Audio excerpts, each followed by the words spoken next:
Life's Uncertain Voyage, written and narrated by D.B. Kauffman, Part 1. Shadid looked out the window onto the green and blue marble of planet Yatabra, tinted rose by its red dwarf sun. He met Jeanette's gaze and wiggled his eyebrows. "About that time, Jeanette sighed a small laugh. "Yes, I suppose it is. Ready to play flying saucer?" Shadid surprised himself with a loud laugh and waved placatingly at the people who had turned their attention to him. More quietly, "I guess we're no different than our legendary little gray aliens, abducting the locals. In all the excitement of being selected for this mission, I guess I didn't really take a hard look at what we're doing." "We're not abducting the monads," more conspiratorially she said. "We're just, well, it's more like we're voyeurs. Not that feels a whole lot better if we get down to it." Yatabra was their stop, but not the end of the line for the nomad ship Allophone. This cruise line would continue on its journey to faraway times and spaces, allowing its residents to enjoy the sights, sounds, tastes, and peoples of the universe.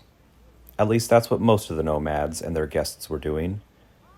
Some were like the two of them, hitching a ride for scientific and professional pursuits. Fenry, a monad from an earlier universal cycle, approached in an elegant crimson dress, the shade of her homeworld star. She blinked her two large amber eyes at them in greeting. Translated automatically by their host ship, she said, "Isn't it beautiful? I love coming back home. I just wish Yatabra wasn't so young, a latecomer in every cycle. The monad civilization will be grand, you'll see. Jeanette, do look after my cousins, distant as they may be." Jeanette blinked back her own greeting. "Of course! We look forward to telling you all about it when you pick us up in a few thousand years. I'm sure you'll arrive to the recognizable cityscapes you grew up in." Shadid's arm hairs stood on end. Thinking in terms of millennia in a single lifetime still gave him chills.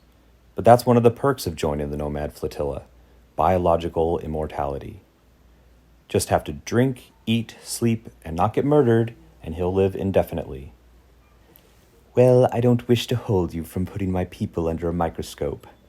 An outsider's perspective on the evolution of our society will be most interesting. Take good notes." She blinked her goodbye. "Our pleasure," Jeanette said with a blink as Fenry rejoined her fellow monads at the window nearby. They pointed at familiar yet alien landmasses of their home. Shadid's understanding was that stars and planets, and the life that grows on them, don't always develop exactly the same each cycle, but sometimes they do. The thought that he may meet a doppelganger one day filled his stomach with dread. As he shook his head, Jeanette said to him, "Best we get moving. Our chariot awaits." "I'll meet you on the Discipulus. I want to make sure I don't forget anything in my cabin. I doubt they'll hold on to any of my stuff for a millennium or two." He winked as they parted. Part 2. "Stay within sight of me at all times. Not in sight of my security team, in sight of me. It's for everyone's safety. Clear?" Niles looked at each of the scientists in the eye as most nodded their assent. He was trying to gauge how much they may or may not care to follow his lead. Paul, the data analyst, was particularly antsy, tapping his hands against his legs, waiting for permission to get away from everyone else. "Thank you, Niles, for keeping us all safe," Jeanette said, keeping her voice lighter than Niles's gruff tone. "Don't touch anything with exposed skin until we know what is and isn't toxic to us. And I can't emphasize this enough. Label your damn samples. We're only coming to the surface every so often. Our mandate is to disturb Yatabra's evolution as little as possible."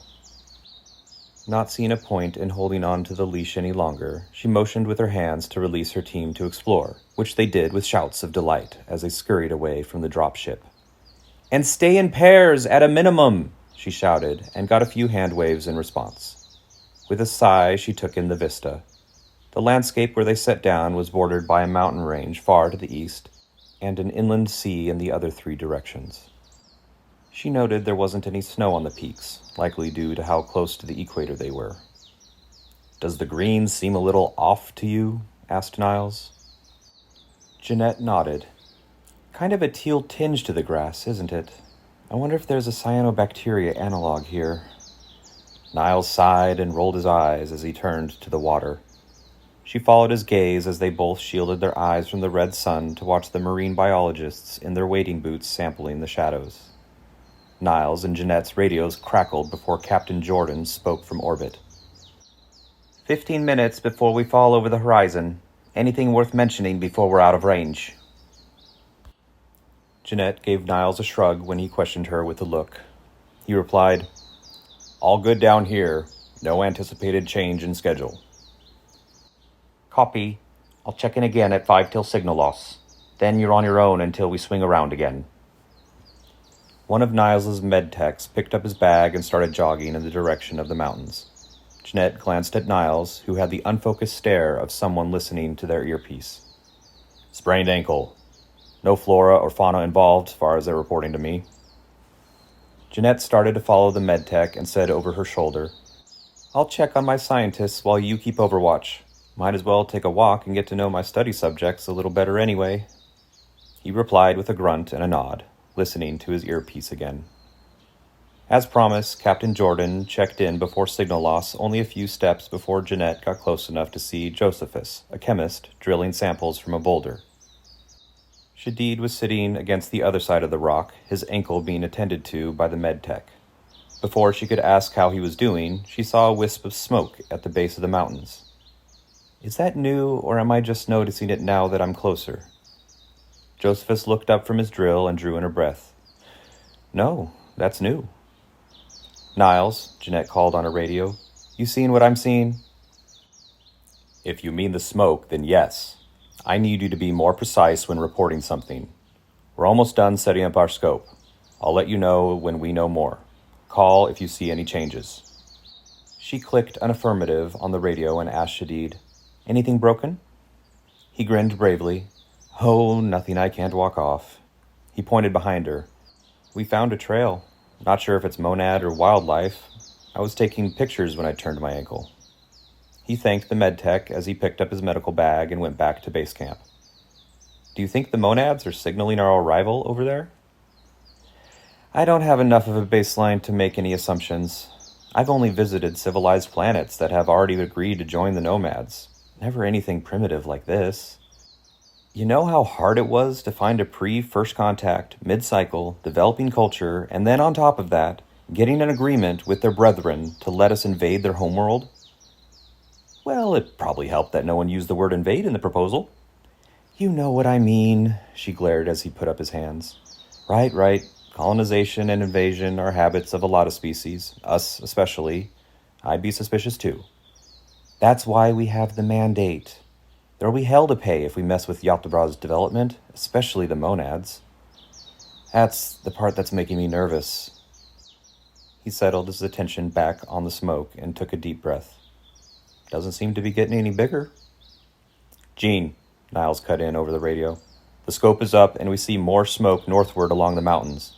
It looks like monads are at both locations. Nothing else of note, but we'll continue to monitor. Jeanette clicked another affirmative. I think we should get you back to base camp in case we need to leave in a hurry. Joe, I'll send someone over to join you since I'm taking your wounded partner away. Josephus giggled in response, and Shadid grunted as she helped him up. He kept his arm over her shoulder as they made their way back. She voiced a memo to her team to pull in closer to the base camp as a safety measure. The rest of the outing was uneventful, though shorter by one orbit of the Discipulus, out of an abundance of caution. Besides, most of the team hadn't paced themselves in their enthusiasm and were exhausted when the adrenaline ran out. Still, they collected more than enough to keep them busy for the next few months before the next surface expedition. Part 3. Jeanette was admiring Shadid's brown curls when he awoke. She touched the freckled, dark skin of his shoulder and pecked his nose with a kiss. He squinted a grin back at her. His earlobes were connected to the side of his face instead of hanging loose like the people she grew up with on her version of Earth. Is this common for sapiens on your Earth? She asked as she lightly pinched his earlobe. It's not rare, but uncommon. Have you come across it in other humans before? I haven't. I always seem to find something unique. Then, using her team leader voice, she added, "And I know it's just us sapiens on this ship, but from experience, we should keep the habit of being specific. You know that human is used generically, post-human society and all that." She let out a contented sigh and continued in more dulcet tones. "You're so young. Immortality and the fountain of youth make time seem irrelevant, but it is.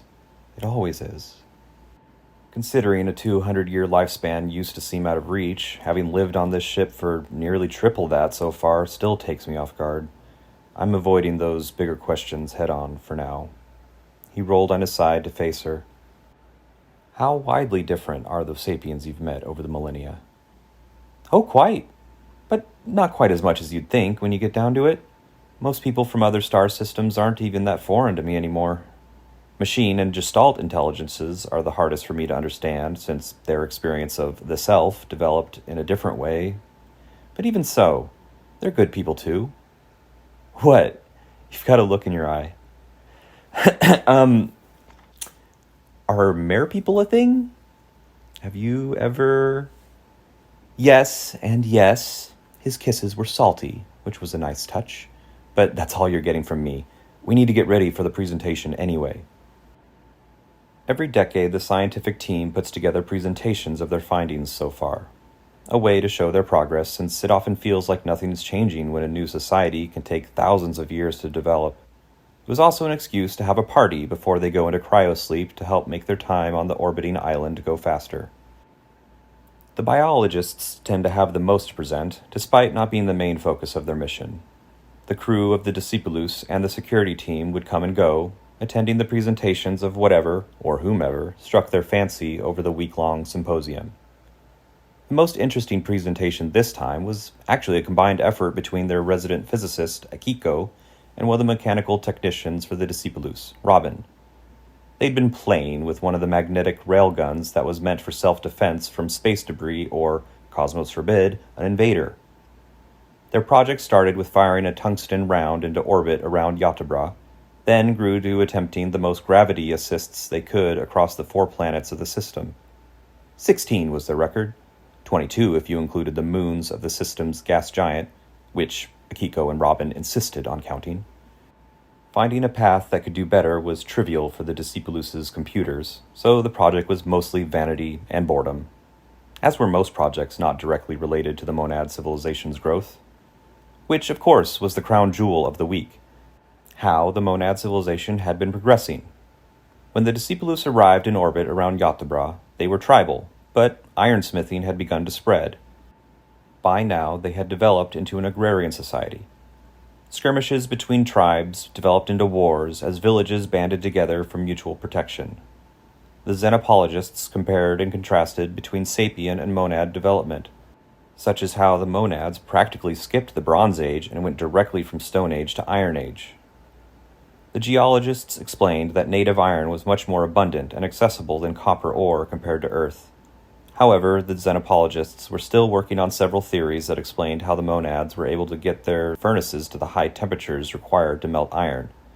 Their pottery was much more durable, like advanced ceramics, than what early sapiens developed, so that seemed to be part of the puzzle. While it was obvious the monads on the planet knew the sapiens came from and returned to the sky, no exchanges of culture or goods were permitted, as part of the agreement with the monads that lived on the nomad flotilla. The Discipulus's telescopes saw their landing sites were almost always inspected by the locals after dropship liftoff. Plus, any time monads attempted to approach, the surface expedition was cut short. They were keeping their mandate, as promised. Part 4. Akiko and Robin saw it first. They were tracking their latest tungsten planetary tour when they detected a substantial asteroid. It had been disturbed from its eccentric but previously stable orbit as it had passed near the system's gas giant. The Discipulus's computers confirmed the bad news. It was heading towards Yatebra. "This is a world-ender," Akiko said when the crew was assembled. "It's slightly larger than the Chicxulub asteroid that, in some cycles, caused the Cretaceous-Paleogene extinction event on Earth." That's the one that usually leads to the extinction of the non-avian dinosaurs, along with millions of other species. Can we knock it out of the way with a few shots of the railgun? Robin asked with a hint of glee. There's not enough mass energy to do that, even if we shot every bit of tungsten we had as hard as we can. You're no fun, Kiki, they pouted. Jeanette cut in. This isn't our mandate. We're meant to only observe and to interfere as little as possible. We have to let evolution run its course, even if it's being influenced by natural forces off-world. This isn't an invasion from another spacefaring species coming to colonize or dominate. Not that we'd have much ability to defend against an invasion anyway, Niles added.